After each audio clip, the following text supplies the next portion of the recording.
Hello, this is my first time ever na video na i-upload dito sa YouTube channel ko.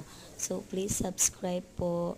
So, ito pala yung araw na nagtanim kami ng palay. So, tignan niyo naman yung sikat ng araw dyan. Tanghaling tapat pero hindi naman masyadong mainit kasi yung araw natatakpan ng ulap. Tignan niyo naman yung ginagawa namin. So, yan pala yung nabunot namin na palay.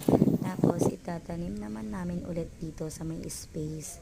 So, alam niyo kung anong nangyari sa space na yan.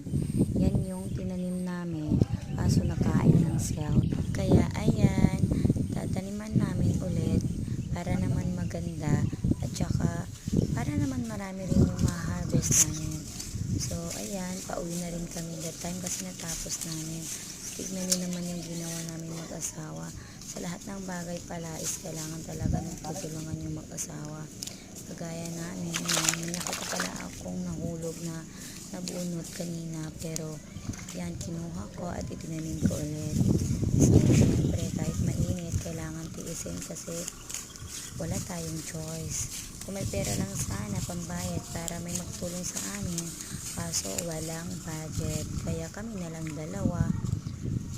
Alam nyo ba na habang naglalakad kami o ako is ang sakit na ng paa ko kasi ang daming sugat. Sanay naman ako kaso nakakaano lang din yung maliit lang na sugat naman kaso ang sakit lang din yung mga sugat sa akin sa paa. So ayan, pala kanina may dalang kangkong. Siyempre lahat ng nagdaanan kong kangkong na magaganda is kinukuha ko. So pang ulam na rin mamaya. Ayan pala yung kasama ko, pauwi na kami. Ito pala yung lugar namin. Tignan nyo naman, yung dyan banda is nakikita yung